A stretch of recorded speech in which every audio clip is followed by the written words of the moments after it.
ที่เรียบร้อยแล้วเป็นไงกันกราบขอบคุณได้เด้อที่อยากสดจากซอยเฮือแห้งน้องนุ่งลูกหลานขอให้อ้ายมีความสุขความเจริญหลายๆเนาะมุ้ยยิ้มเยี่ยมเจ็มใส่เลยนี่เฮ้ย6 ล้านเลยเฮ้ยเงินเดือนตัวมีบอกเงินเดือนตัวน่ะคือบ่ตื่นเต้นอย่างเลยสะนี่นะตื่นเต้นแล้วเนาะบ่หมอนี่นึกว่าตื่นเต้นตื่นดากอย่างไม่ยังฮะโอ้ยย่างมาโยกกันนะไปเขายกคือนึกว่าเพิ่นปิดโทรศัพท์นี่พี่น้องเอ้ยเนาะไม่ครับสั่งมาขัดเอาเลยพี่น้องเอ้ยงามบ่บ่มีไม้ฮะงาม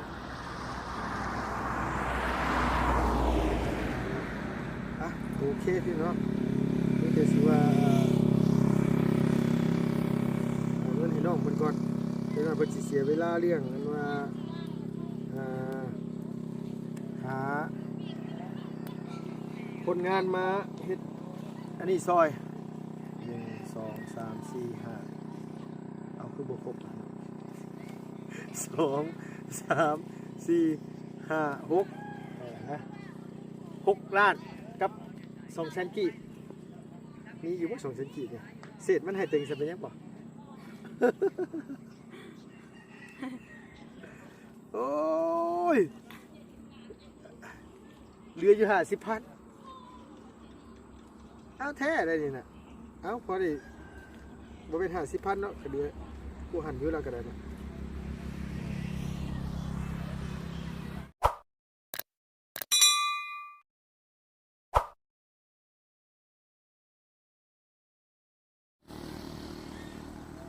มาเอาลงมาโอ้คนงานนี่ไหมบวกแห้งเลยคนงานนี่โอ้ยสิมือนี่เริ่มแล้วเอาลงมองได้เฮ้ยนะมองนี่บ่จ้างคนแม่นางสบายดีแห้งกล้วยติ่งบ่ได้มีไม้เลยสบายดีแห้งเนี่ยโดยคือบ่จ้างคนล่ะมีเงินได้เนาะบ่มีเงินเฮ็ดเองอยู่นี่นะ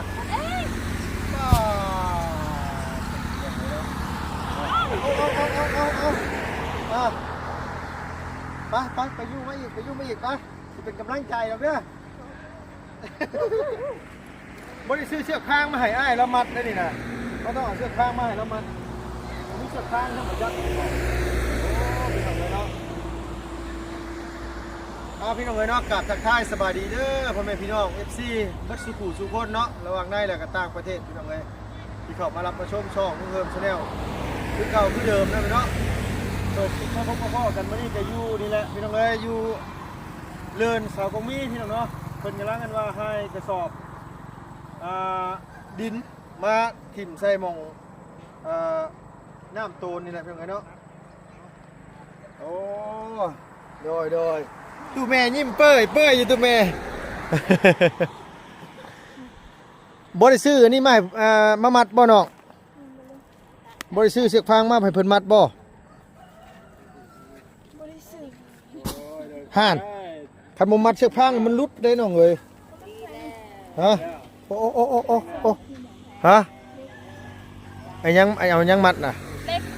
เอาลวดเหรอโดยฮะพี่น้องเอ้ยถ้ามีเงินนี่สิจ้างบ่ถ้ามีเงินนี่ทาไม่ดีจ้างบ่ถ้ามีเงินนี่จ้างเนาะเอา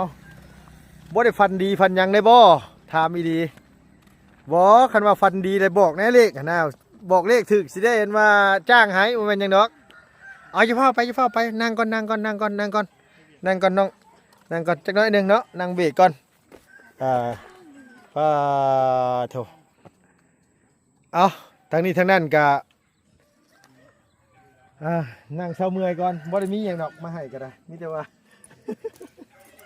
ให้นั่งเช้าเมื่อยก่อนเฮ็ดตะดุนเลยบ่นี่นะอาทิตย์มื้อนี้มันคือสูงจนเทินอยู่แท้พี่น้องเห็นอยู่บ่ล่ะฮะเดี๋ยวขออนุญาตไปเบิ่งกล้องก่อนนะเพิ่นนะเห็นอยู่เนาะ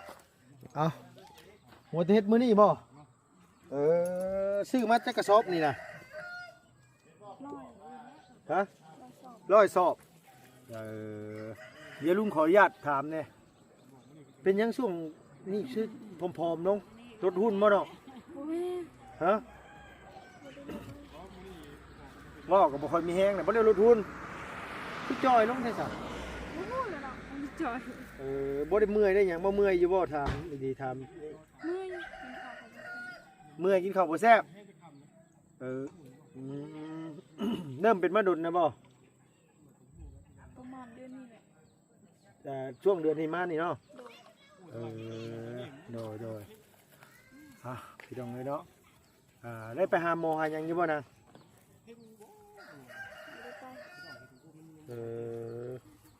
มันโมเมนต์อันนี้เนาะมันเป็นเล็กเดี๋ยวมันมัดยากเล็กนั่นมันต้องซื้อเสือกพางมาให้เรามัด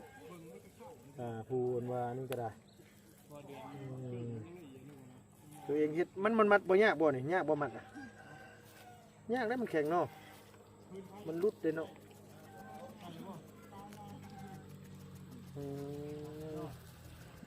ตู้แม่บ่ได้มาซอยบ่นี่นะ เชียร์งานมัน อ๋อตู้แม่เราไปเสียอย่างมัน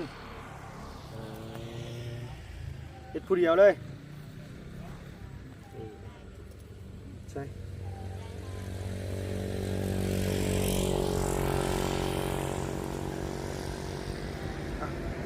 ไปจ้างคน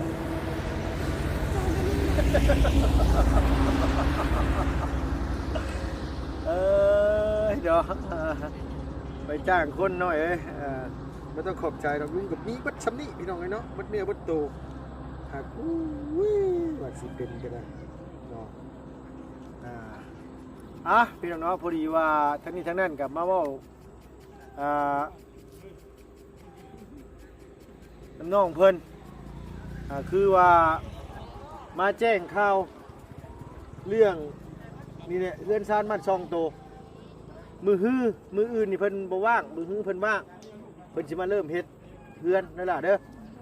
ไฟมายังอยู่เฮือนน่ะ มาแล้ว เพิ่นเอามาใส่แล้วเอาดีละกันไฟมาแล้วก็ได้ดีละอย่างเนาะจังน้อยพี่น้องบางคนจังน้อยโอ้ยถ่ายแต่เสาก็มีแท้สิว่าอีกแล้วงานอยู่นี่เด้อพี่น้องเด้อขออนุญาตว่าลุงที่รับผิดชอบเป็นเพื่อนน้องเพิ่นเลยครับ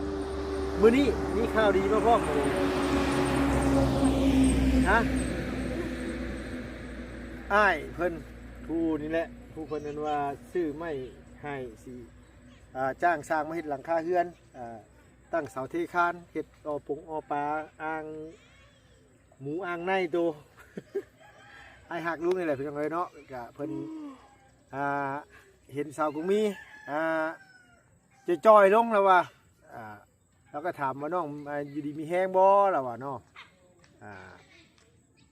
เราเห็นเพิ่นผอมๆลงเลยก็เลยฝากเงินมาให้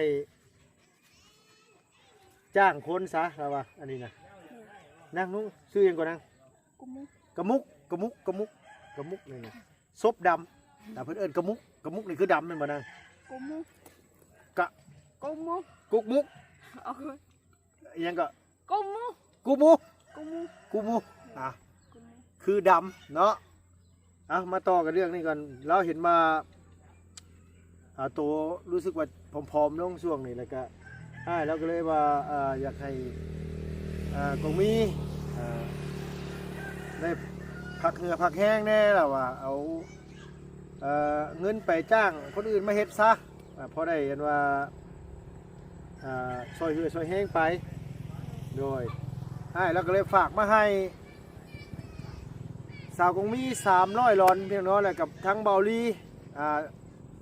เป็นเบาลีสายบุญเนี่ยพี่น้องให้เบาลีทั้งเบาลีสายป่าเฮาเนาะทั้งนาเบาลีนี่แหละแล้วกับแม่เราบ่สบายแล้วก็เราเป็นหนี้เป็นสินแล้วก็ทางเพิ่นว่าเห็นเรากตัญญูรู้มันเบาลีกับกงมีนี่ก็คล้ายๆกันพี่น้องเนาะกงมีก็ซอยพอซอยแม่เฮ็ดเวียกเฮ็ดงานนักบ่เอาสู้บอลีก็สู้เรียกสู่งานเฮ็ดให้เฮ็ดหน้าเฮ็ดทุกอย่างว่าสิซะแหละแล้วก็ดูโตนอยากซอยคนขยันคนดูคนมันก็เลยแบ่งครึ่งบอลีครึ่งนึงสาวกงมีครึ่งนึงแล้วว่ะโดยลุงก็เลยให้ทางน้องต้าเพิ่นฝากมาให้ ทั้งสาวกงมีพี่น้องเนาะแล้วก็ทั้งอันว่าเบาลีอยู่บ้านพุ่นน่ะเดี๋ยวลุงลงกลับกลับลงไปลุงสิไปมอบให้เราเพราะว่าทางมีไอ้ใหญ่จะดีอีกทานหนึ่งเพิ่นฝากมาให้เมนูตรงนี้เมนูนี้พาไปหาหมอแล้วแม่ตุเนาะเพิ่นก็ไปหาหมอเป็นที่เรียบร้อยแล้วเป็นไงก็กราบขอบคุณได้เด้อที่อยากสดจากซอยเพื่อแห้งน้องนุ่งลูกหลานขอให้อ้ายมีความสุขความเจริญหลายๆเนาะมุ้ยยิ้มเยี่ยมเจ็มใส่เลยนี่เฮ้ย6 ล้านเลยเฮ้ยเงินเดือนตัวมีบอกเงินเดือนตัวน่ะคือบ่ตื่นเต้นอย่างเลยสะนี่นะ ตื่นเต้นแล้วเนาะ บ่หมอนี่นึกว่าตื่นเต้นตื่นดากอย่างไม่นยังฮะโอ้ยย่างมาหยอกกันนะไปก็หยอกก็นึกว่าเพิ่นปิดโทรศัพท์นี่พี่น้องเนาะไม่ก็สั่งมาขัดเอาเลยพี่น้องเอ้ยงามบ่มีไม้ฮะงาม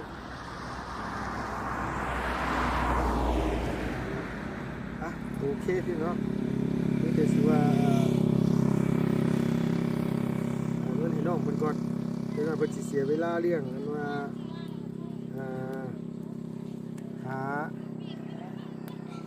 คนงานมาเฮ็ดอันนี้ซอย1 2 3 4 5เอาคือบ่ครบ2 3 4 5 6นะ6 ล้านกับ200,000กีบมีอยู่ว่า200,000กีบเนี่ยเศษมันให้เต็งซะเป็นยังบ่ โอ้ยเหลืออยู่50,000เอาแท้ได้นี่น่ะเอาพอได้บ่เป็น50,000เนาะก็เหลือกูหันอยู่แล้วก็ได้เนาะ6 ล้านกับ200,000กีบแต่20,000บ่มี6 ล้าน200,000 20,000นั่นก็บันบ่มีติดหนี้ไว้ก่อนเด้อฮะบ่เป็นหยังบ่แท้บ่ตัวเมื่อยแห้งมันบ่ตัวคอยแท้นะฮะต้องใช้ช่วงหลังๆมานี่บ่ได้กินข้าวกินน้ำพี่น้องเอ้ยกินข้าวบ่แซ่บบ่ทำเมื่อยอยู่บ่เมื่อยข้าวบ่แซ่บน้ำจะไปบอกทั้งนั้นว่าตาพ่อได้แล้วไปซื้อหมูมาจ้ำ แล้วไปซื้อหมูมาจ้ำอีกเนี่ยหาที่ไหนฮะเมื่อยอะไรก็มิจะว่าไปหาว่าอันนี้โอ้ยสบุดเนี่ยเห็ดนะอึดเนี่ยเห็ดทางงานมิแต่ว่าลุงกันว่ามอบเงินให้เจ้าก่อนเนาะอันนี้ก็เป็นเงินทางให้ยายก็ดีเป็นแล้วนะเนี่ยมาซอยให้นี่แหละเห็ดบ่แม่นพี่น้องให้ดินใส่กระสอบไปถิ่มใส่คลองน้ำมันเรามองนี้กับมองนั้นมีแต่ว่าจ้างพนดเด้อหาคนงานมาซอยเอาเพราะว่าตัวกระเมื่อยได้เอาขอบใจบางที ถามมีแห้งก่อน มีแต่ว่าเช็ดต่อเลยบ่นี่นึกว่าสิไปหาคนเช็ดต่อเลยเอาบ่ได้นับบ่ไว้ใจกันปานนั้นบ่โอ้มันบ่ครบมาว่าสิอุกได้หั่นน่ะบ่เป็นหยังเนาะคันมันบ่ครบก็ถือว่ากันยืมก็แล้วกัน เอาเก็บเงินไว้แล้วก็ยุกเด้อเฮ้ยเก็บเงินไว้ก็ยุกแล้วเก็บเงินไว้แล้วบ่อยากเฮ็ดต่อหมอนี่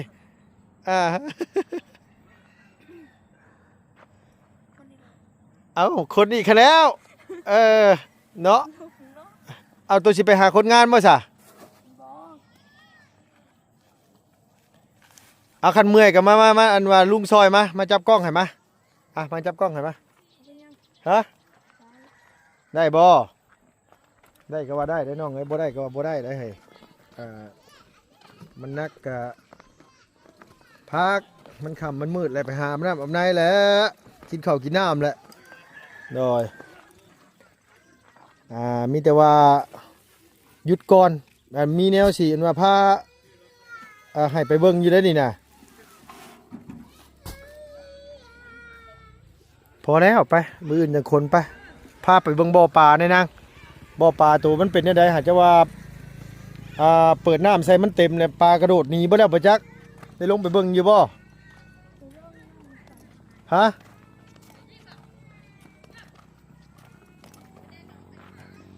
มีแต่ว่าคันว่าจ้างคนมานั่นอันว่าเพิ่นคันเพิ่นหายแล้วน่ะ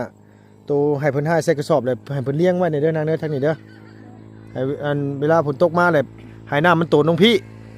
คันมันมาพี่แล้วมันสิเจือนไปทางนั้นอีกนะมีแต่ว่านี่ก่อนเนาะไปพาไปเบิ่งบ่อปลาเนี่ยกินข้าวในเด้อรู้สึกว่าจะจอยลงหลายได้พี่น้องเอ้ยนี่นะอันนี้อ้ายเราจะว่าเรามาอันว่าถ่าประจักษ์กันนะ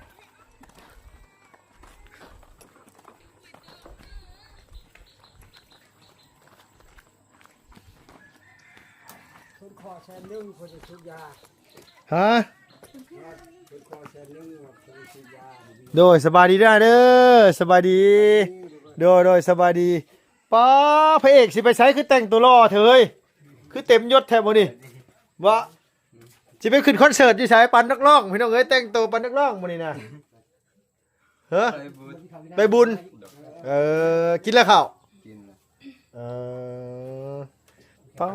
แต่งตัวล่ออีหรอแต่งตัวล่อแต่ใส่โทรศัพท์ห้าเอา ครับจะต้องก้อนจะบางอย่าง รุ่นแบบรุ่นตบเอาโดยขมังเลยโดย ดีแล้วก็เมื่อยเลยเมื่อย มาบ่แรงนี่มาอยู่บ่มาบ่ยังบ่ได้มาดอกยังบ่ได้มาดอกเบิ่งทรงแล้ว เพราะว่าเพิ่นว่าคือเพิ่นว่าไปนั่ง ฮะ ปีนี้เราเพื่อนเพิ่นจะไปนั่ง เพื่อนเพิ่น โดย ไผเฮ้ย ชูที่บ้านนั้นบ้านนั้น ไผหำเอาหมู่เจ้าน่ะ บางกะฮาน มันกะหานสิไปนำกันบ่แรงนี่เงินติดกระเป๋าเท่าไรคือแต่งตัวรอแท้ฮะ 6-7 แสน 6-7 แสนลังละล้านเฮ้ยจังสิบอกโตเบียร์นั่นน่ะมีเงิน เฮ้อบ่ได้กินน้ำเขาได้แต่ซอบปากเขาได้สิบอกให้เงิน6-7 แสนไปมีแต่ไปเบิ่งบ่อปลาก่อนบ่ทันได้ไปบ่ยังทันได้ไปเนาะไปเบิ่งบ่อปลาก่อนอันว่าเปิดน้ำมันเต็มอันว่าบ่จะว่าปลากระโดดหนีแล้วบ่จักค่ะ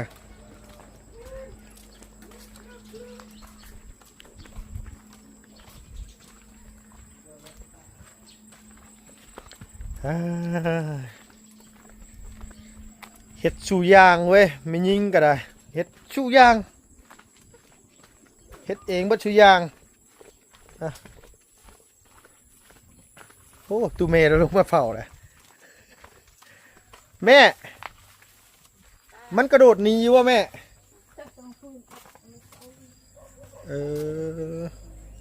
มันตายสบายดีเด้อตูเมย์เด้อโดยมันบอกกระโดดไปในดอกมั้งเขาว่าเนาะบอกกระโดดดอกเนาะตอนที่เขาลงมาตอนนั้นน้ำล้นนะมันกระโดดลงไปผุนเขาเก็บขึ้นมาเป็น10 โตพูมันกระโดดได้แม่มันอันว่านี่ฮะปล่อยยังบ่ปล่อยแกล่ะบ่ปล่อยแกพอให้มันสมิโดยคันมาอันนี้เนี่ยมันบอกกระโดดดอกซ้ำนี่เนาะแม่เนาะอันนี้พี่น้องเอ้ยอันว่าลุงสิแซ่บ่ไว้ก่อนอันตะคามเจ้าไปล่าต่างไงตัวนี้แปะตรึกไปยัดลงตรึกแปะเจน แม่แล้วว่ามันกุจีดแล้วว่ะ เขาเอานี่เนี่ยใส่ปลาดุกมันเริ่มกลับมาดำแน่แม่บัดนี้นะนี่เนาะจะว่าบ่โตมันบ่ได้ขาวบัดนี้เนาะ อันนี้ก็มีว่าน่ะเป็นดำนี่ก็ดำอันนี้ โดยน้ำกล้วย น้ำกล้วย โดยน้ำกล้วยให้มันให้มันอันนี้ก่อน มันเย็นเนาะ โดยมีแต่ว่าให้มันอันว่าอันนี้แหละบื้ออื่นเขาจังเปิดน้ำใส่ไหมถ้าเปิดน้ำใส่ไหมแล้วก็ให้มันอันนี้คันว่ามัน อันนั้นพูดแบบยันปลาตายแต่ว่าปลาพวกนี้น่ะน้ำเน่ามันบ่ย่านปลาดุกนี่มันยันแต่น้ำคั้นตอนคือว่าอันบริไซต้นกล้วยตอนนั้นมันตายเอาน่ะมันคือน้ำมันคั้นปูนมันกัดได้ไหม แม่ ปูนมันกัดท้องมันเลยมันตายบัดนี้น่ะมันกัดพวกขี้พวกอย่างมันนี่อันนี้มีโตมงามใช่อันนี้ได้เกลืออยู่ไหมโดยคำว่ามันตายกับบอกเก็บออกก็ได้เดี๋ยวมันกินกันเองหรอกไม่ยากหรอกแม่มันกินกันเองตัวมันตายตัวมันไม่ทันได้ตายกับเดี๋ยวมันกินฮะปลาดุกนี่คันตัวใหญ่เลยกับตัวน้อยกับตัวใหญ่กินตัวน้อยได้ไหมปลาดุกนี่ปลานิ่นตัวใหญ่ๆไปใช้ทั้งไหนบดก็มีบ่อยู่นี่บ่เนาะอยู่เนาะนะโดยก็มีว่าหน้ามันดำพันว่าพี่น้องไอ้ดำมันมันดำกล้วยนี่แหละเขาเซ่กล้วยไว้ให้มันนี่คือตอนแรกนะสีแซ่ไว้บ่อนี่บ่อเดียวพี่น้องเอ้ยแล้วไปที่นี่ลุงน่ะปิดแล้วหูข้างล่างหันสงสัยน้ำฟังนั้นน่ะมันดันมันน้ำดันแบบอันเขาปิดน่ะมันลุดเนาะสงสัยแล้วมันก็เลยแบบว่าเต็มทั้งสองบ่อแก้บ่ได้แล้วบาดนี้ก็เลยสีแซ่ทั้งสองบ่อเลยให้น้ำมันอันนี้ใส่น้ำลายได้นี่เป็นตาได้กินอยู่บ่เนาะฮะบ่ฮู้บ่ได้กินบ่ได้กินกระรุ่นไปนะอันนี้ถือว่าเป็นเที่ยวแรกเด้อเพื่อนเด้ออันนี้ถือว่าเป็นเที่ยวแรกนะเฮาก็บ่อยากวางยังลายว่าเอาซี่ซะถือว่าเฮาทดลองก่อนคันเทื่อแรกมันพลาดแล้วเทื่อที่สองสิบ่ให้มันเกิดขึ้นอีกว่าง่ายซะสิบ่ให้พลาดอีกเลยอันนี้ถือว่ามันเป็นบทเรียนเฮาบทเรียนนี่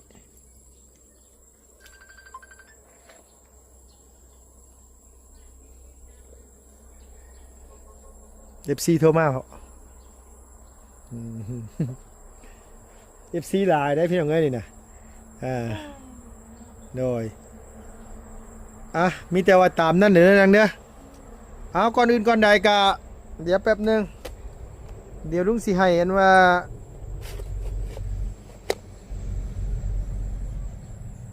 ขอบคุณทางอ้ายเพิ่นแน่เนาะเพิ่นมอบเงินให้น้องมายืนฝั่งนี้ก็ได้นางมายืนฝั่งนี้ก็ได้มาน้องมามันจังแจ้งในล่ะโดยนี่แหละอ้ายเพิ่นก็โอ้ยเห็นทางสาวกงมีเห็นทางเบาลีกำลังอันว่าตกทุกข์ได้เนี่ยเบาลีก็ได้เพิ่นก็ได้ซอยทั้งเบาลีแน่ทั้งสาวกงมีแน่แบ่งกันแล้วว่าน้องละมีแต่ว่าขอบคุณทั้งอ้ายแล้วเด้อโดยขอบคุณทางลุงใจดีเพิ่นเด้อที่สุดซอยส่งเงินมาให้แล้วก็ได้แบ่งเบาเหือแห้งแน่ได้พักได้พรแน่